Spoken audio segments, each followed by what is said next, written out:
graças a Deus por esta igreja e por cada irmão que deseja servir ao Senhor.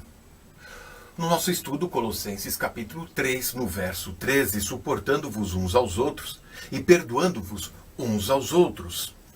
Se alguém tiver queixa contra o outro, assim como Cristo vos perdoou, assim fazei vós também. Este é o início da parte prática da carta de Paulo aos Colossenses, depois dos primeiros 2 capítulos, ensinar a doutrina. A questão que queremos levantar é: será que seria injusto perdoar alguém sem antes uma reparação, uma retratação? Veja que na congregação existem momentos de atrito de relacionamentos. E a paz muitas vezes ela é perturbada por questões fúteis, uns contra os outros, questões que às vezes nos fazem milindrar por uma situação até infantil ou imatura. Algo que nós trazemos na nossa cultura, que nós trazemos no nosso contexto de vida para dentro da igreja. E precisamos amadurecer, precisamos crescer em Cristo Jesus para conviver uns com os outros. Afinal de contas, o amor que nós temos pelo Senhor, ele é evidenciado pelo amor que nós temos uns pelos outros.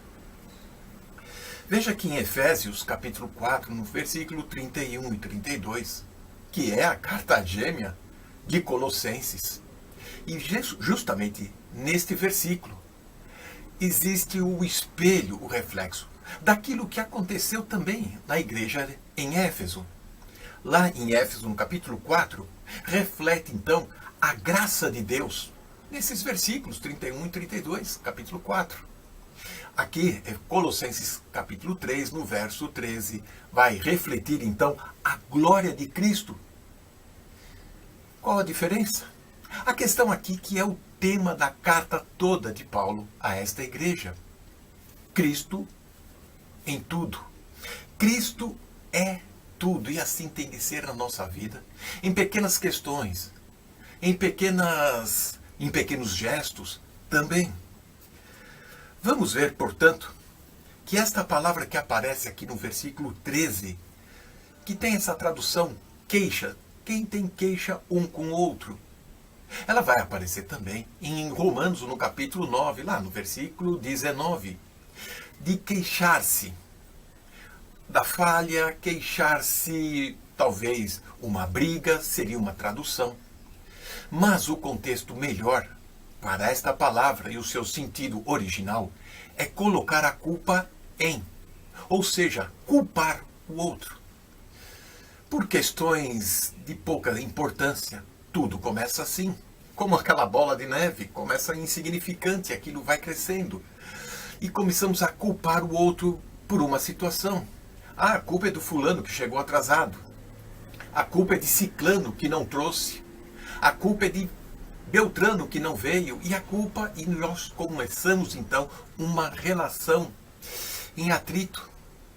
E isso começa a crescer e a volumar-se até ficar insuportável.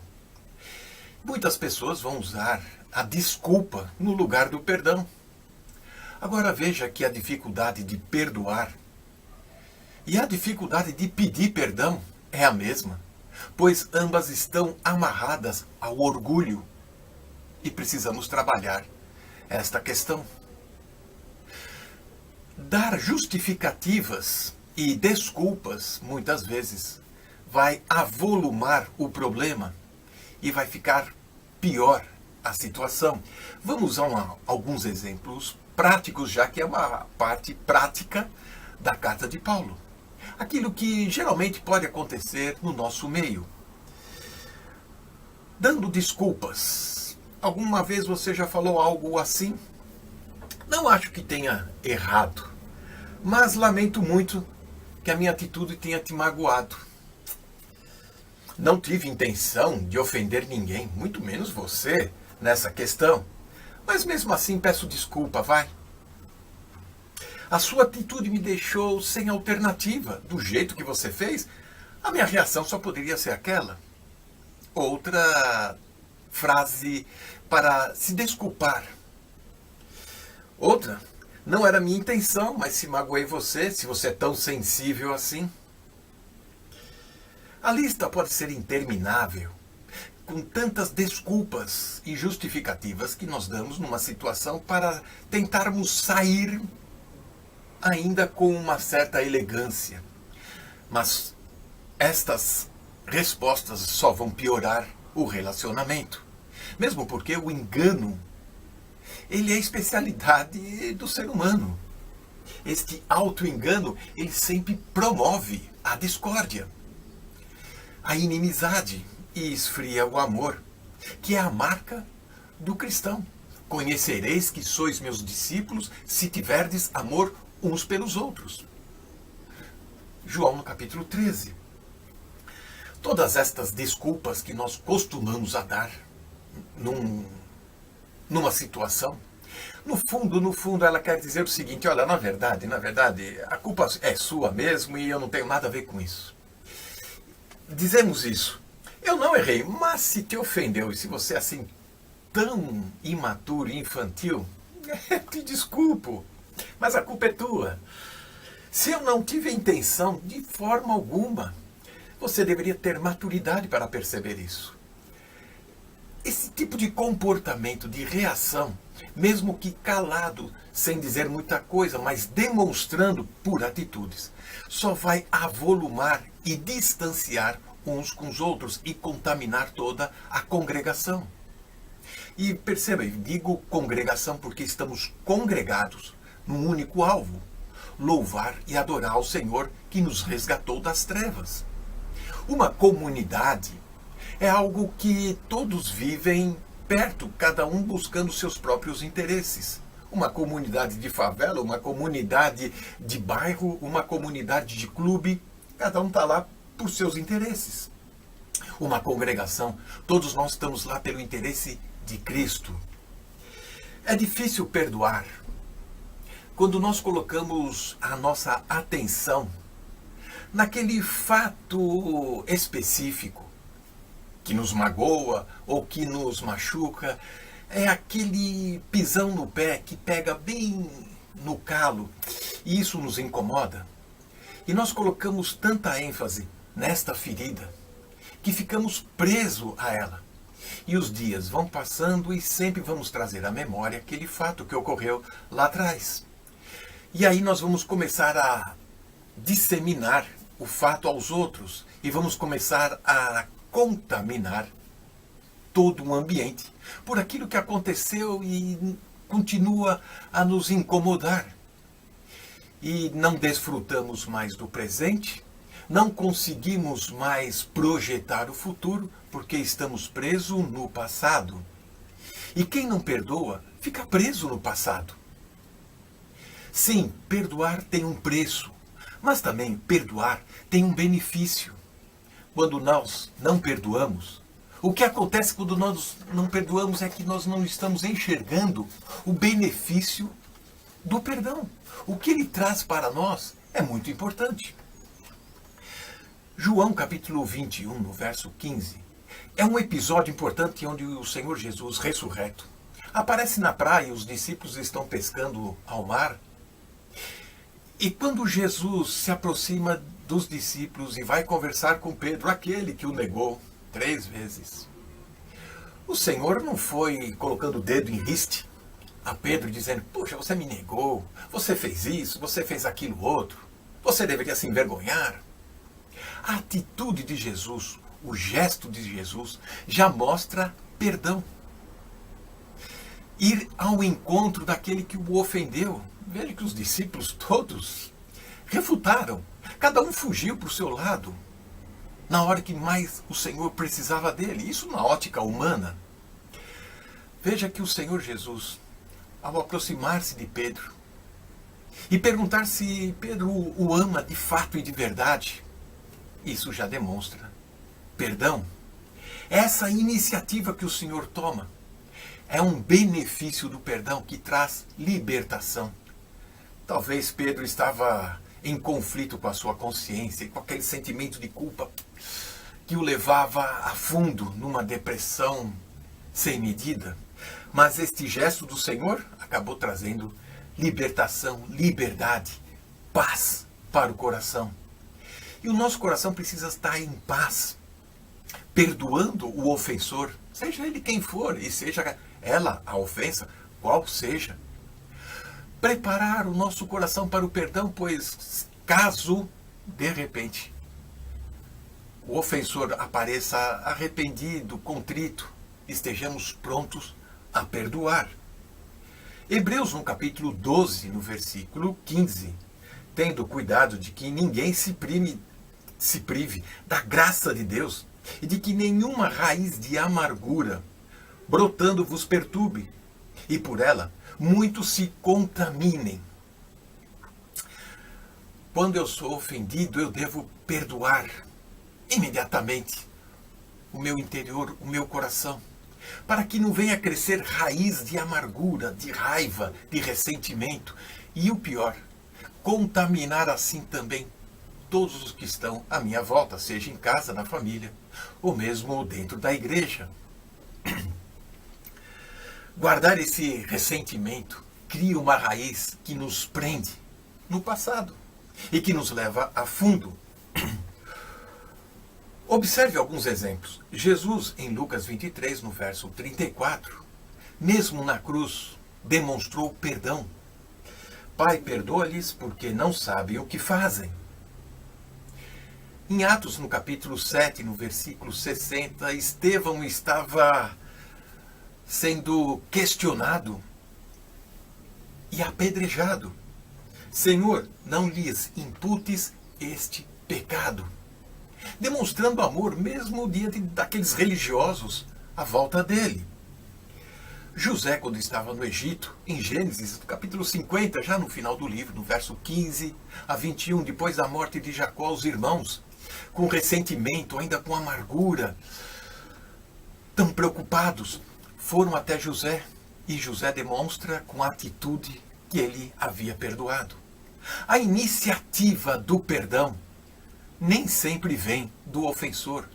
E as Escrituras mostram, pela maioria das vezes, que o perdão nasce daquele que foi ofendido.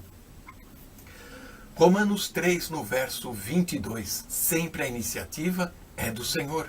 Foi o Senhor Deus que enviou seu Filho para nos reconciliar com Ele. Foi o Senhor Jesus que subiu na cruz do Calvário, que morreu a minha morte, com seu próprio sangue inocente, nos oferecendo a paz. E quando nós lemos esse texto de Romanos, capítulo 3, no verso 22, nós vamos observar algo interessante. Pela fé em Jesus Cristo, para todos e sobre todos os que creem, porque não há diferença. Sobre todos, quando ele subiu na cruz do Calvário, é para todos. E sobre todos, todos os que creem. O perdão está dado, mas você que ofendeu, você precisa buscar este perdão. O perdão de Deus não só perdoa, mas o perdão também nos capacita o perdoado a perdoar. Vejam então Hebreus 12, no verso 14 e no verso 15, para que nenhuma raiz de amargura nos prenda no passado. Que o Senhor nos abençoe. Amém. Boa noite a todos. Vamos dar continuidade ao nosso estudo na carta aos Colossenses, no capítulo 13, versículo 13. Já vamos reler de novo este versículo, mas como tenho feito ultimamente, quero primeiro enviar um forte abraço e uma saudação muito especial para todos os que nos acompanham, especialmente para aqueles que estão doentes e pelos quais nós temos orado, sabendo que, estando nas mãos do Senhor, estão bem. E é isso que a palavra de Deus nos ensina, e é isso que nós fazemos, é não estar ansiosos por coisa alguma, mas falar com o Senhor sobre tudo aquilo que nos pode eventualmente trazer alguma inquietação ou preocupação. Em Colossenses, no capítulo 3, versículo 13, nós lemos assim: suportando-vos uns aos outros e perdoando-vos uns aos outros, se algum tiver queixa contra o outro, assim como Cristo vos perdoou, assim fazei vós também. Eu gostava de destacar a frase, se algum tiver queixa contra outro, vamos meditar um pouco nisto, a questão da queixa. Se algum tiver queixa contra o outro. Uma vez ouvi alguém dizer isto a outra pessoa: já apresentaste queixa?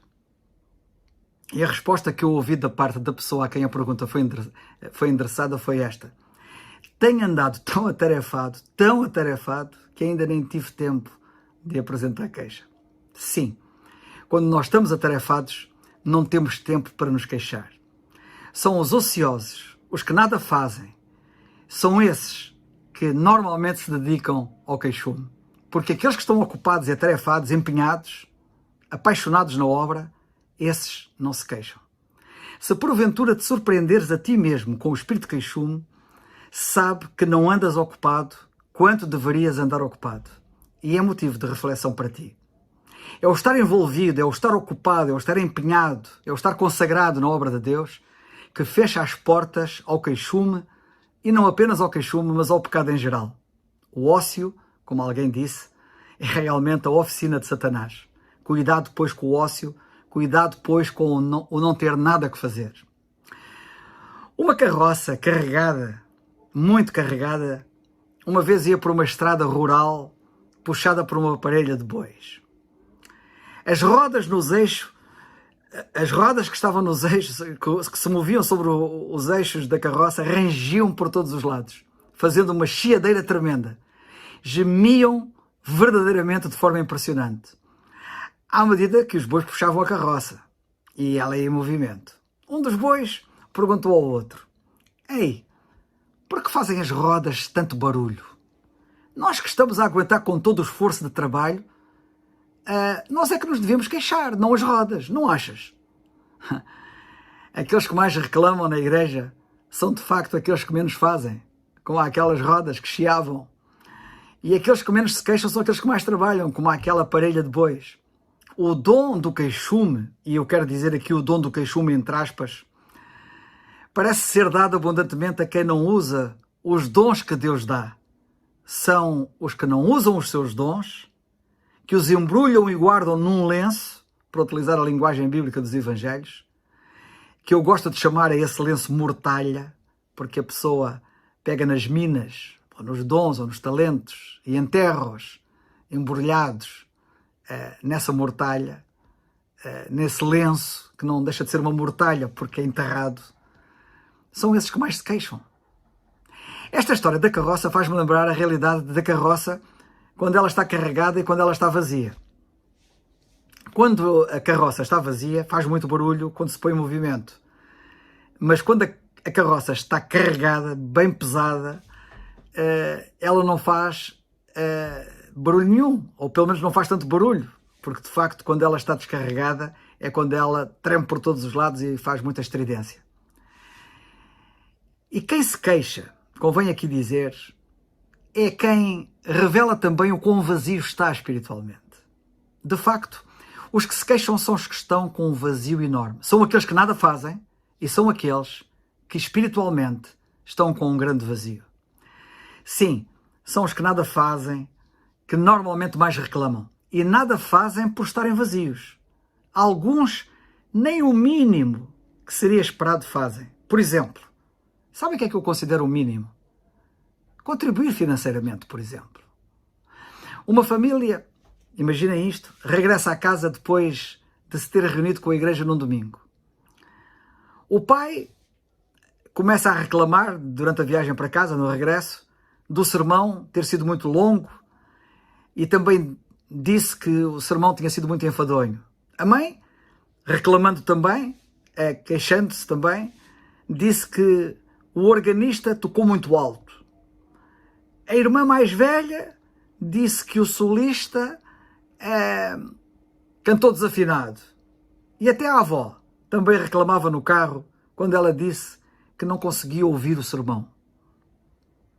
Quando eles pararam na garagem, o filho mais novato, o miudito, virou-se para eles todos e disse-lhes assim: sim, mas vocês têm que admitir que para os 50 cêntimos que deram foi um espetáculo muito bom. E não é preciso dizer mais nada. Normalmente são os que nada fazem, que mais se queixam, e são aqueles que de facto fazem tão pouco, que até nas ofertas são miseráveis. Nem comento esta infeliz realidade em muitos círculos. Lamentavelmente, alguns são meros espectadores, quando deveriam ser executores, operadores, verdadeiros atores. Ora, nós sabemos que normalmente são as crianças que nada fazem. Os adultos é que trabalham. As crianças não. Os adultos é que operam. E não fazer nada é algo característico de uma criança. Os que nada fazem espiritualmente, podemos dizer que são verdadeiros meninos, como diz Paulo aos Coríntios, e ele chamou alguns de meninos. E notemos que o contexto em que ele diz isso é um contexto de queixume e de conflito. Disse ele assim: e eu, irmãos, no capítulo 3, versículos 1 e 3, melhor direi. E eu, irmãos, não vos pude falar como espirituais, mas como a carnais, como a meninos em Cristo. E depois, mais à frente, no versículo 3, ele diz: pois havendo entre vós inveja, contendas e dissensões, não sois porventura carnais e não andais segundo os homens? E quando chega ao versículo 6, mais adiante, ainda diz mais, no capítulo 6 e no versículo 7, na verdade já é realmente uma falta entre vós terdes demandas ou queixas uns contra os outros. Porque não sofreis antes a injustiça? Porque não sofreis antes o dano? Ou como diz aqui o apóstolo nesta passagem, porque é que não perdoais, como Cristo vos perdoou? Mas eu queria chamar a vossa atenção para as queixas, para o queixume que caracterizava os coríntios e que os tornava meninos. Os meninos é que se queixam, como nós sabemos. Quem tem filhos sabe muito bem que eles passam o tempo a queixar-se. E queixam-se uns dos outros, quando são vários irmãos. Oh mãe, o Raul bateu-me. E nós ouvimos coisas destas permanentemente numa casa onde há crianças. Os crentes meninos, nós podemos dizer, são Calimero. Calimero, como provavelmente muitos sabem, é um desenho animado italo-japonês criado em 1963. Trata-se de um meigo, mas infeliz pintainho que traz ainda metade da sua casca de ovo na cabeça, que é bem revelador da sua infantilidade. Acho que é o quadro de muitos. Alguns ainda trazem a casca de ovo sobre a cabeça, os que são meninos. Calimero tem uma casca de ovo como se fosse um chapéu e está constantemente a reclamar, a queixar-se sobre o quão má é a sua vida e a sua sorte. É isto que faz este desenho animado. O crente carnal, que é menino, queixa-se de tudo e de todos. E quando já não tem motivos para se queixar da sua própria sorte, queixa-se do mundo, de como o mundo vai, etc. É alguém que se queixa permanentemente de tudo e de todos e de mais alguma coisa. O Calimero expressa um queixume insistente, quase incessante, e tem o comportamento de uma pessoa egocêntrica, que exige atenção contínua, exatamente como as crianças, que, como sabemos, são egoístas e egocêntricas, chamando as atenções só para si. O queixume do crente menino é muitas vezes ridículo, é infantil mesmo, e as suas alegações de vitimização revelam um sentimento de intolerância, de imaturidade, de alguém frustrado. Bem disse Jeremias no seu livro de Lamentações, no capítulo 3, versículo 39. De que se queixa, pois, o homem vivente? Queixe-se cada um dos seus pecados. Sim, queixemo-nos dos nossos pecados, não dos pecados dos outros, não das circunstâncias, e muito menos nos queixemos de Deus. Se algum tiver queixa contra o outro, assim como Cristo vos perdoou, diz o nosso texto, assim fazei vós também. É olhando para a cruz, portanto, vendo como Cristo nos perdoou, que nós nos queixamos dos nossos pecados, que vemos ali cravados sobre Ele. Olhamos, portanto, para o Senhor Jesus Cristo, que Ele nos fará olhar para os outros, como Ele olha para nós, com o espírito de perdão, que é o que se espera que revelemos em relação aos outros. Que o Senhor nos abençoe.